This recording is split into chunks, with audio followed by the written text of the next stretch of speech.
আর কোনো সতর্কবার্তা নয়, এবার জবাবের পালা। যুক্তরাষ্ট্রকে লক্ষ্য করে এমনই কঠোর হুঁশিয়ারি দিয়েছে ইসলামিক রেভলিউশনারি গার্ড কর্পস বা আইআরজিসি। বাহিনীটির প্রধান কমান্ডার ব্রিগেডিয়ার জেনারেল আহমদ বাহেদি বলেছেন, যুক্তরাষ্ট্র যদি আগ্রাসনের পথে এগোয় তাহলে এমন জবাব দেওয়া হবে যার জন্য যুক্তরাষ্ট্র দীর্ঘদিন অনুতপ্ত থাকবে। আইআরজিসির প্রধান বলেন, আমরা কখনোই এই দেশের ভাগ্য এমন একটি শত্রুর প্রতিশ্রুতির সঙ্গে বেঁধে দেব না যার অতীত বিশ্বাসঘাতকতা, প্রতারণা এবং ইরানি জাতির বিরুদ্ধে শত্রুতায় ভরা। তার এই বক্তব্যে স্পষ্টভাবে যুক্তরাষ্ট্রের প্রতি গভীর অবিশ্বাসের প্রতিফলন দেখা যায়।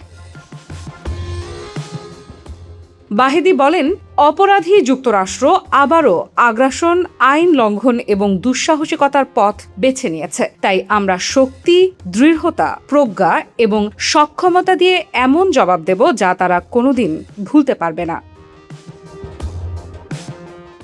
এই ভাষা ইরানের সাম্প্রতিক বক্তব্যগুলোর মধ্যে অন্যতম কঠোর বলে মনে করছেন পর্যবেক্ষকেরা। এর আগেই ইরানের পররাষ্ট্রমন্ত্রী আব্বাস আরাকচি দাবি করেছিলেন, যুক্তরাষ্ট্র ইরানের সামরিক সক্ষমতা সম্পর্কে ভুল হিসেব করেছিল। তার ভাষায়, যুদ্ধ শুরু করে ওয়াশিংটন কৌশলগত ভুল করেছে এবং চাপ দিয়ে ইরানকে নতি স্বীকার করানো সম্ভব হয়নি। আর এরও পর ইরানের প্রেসিডেন্ট মাসুদ পেজেশকিয়ান বলেন, দেশটি এখন যুক্তরাষ্ট্রের সঙ্গে একটি পূর্ণাঙ্গ যুদ্ধের বাস্তবতার মধ্যে রয়েছে। তিনি জনগণকে সম্ভাব্য যে কোনো পরিস্থিতির জন্য প্রস্তুত থাকার আহ্বান জানান। এই ধারাবাহিক বক্তব্যের পর এবার আইআরজিসির হুঁশিয়ারি তেহরানের অবস্থানকে আরও স্পষ্ট করে দিল। অর্থাৎ কূটনীতির দরজা পুরোপুরি বন্ধ না হলেও প্রতিরক্ষা ও পাল্টা জবাবের প্রস্তুতিকেই এখন বেশি গুরুত্ব দিচ্ছে ইরান।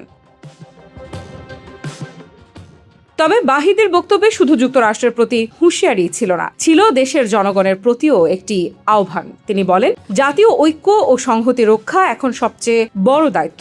জনগণ, সশস্ত্র বাহিনী এবং রাষ্ট্রীয় প্রতিষ্ঠানের মধ্যে বিভাজন সৃষ্টি করতে পারে এমন যে কোনো প্রচেষ্টা প্রতিহত করা হবে, কারণ জাতীয় ঐক্যই ইরানের প্রতিরক্ষা শক্তির মূল ভিত্তি। আফরিদা ইফরাত, নিউজ 24।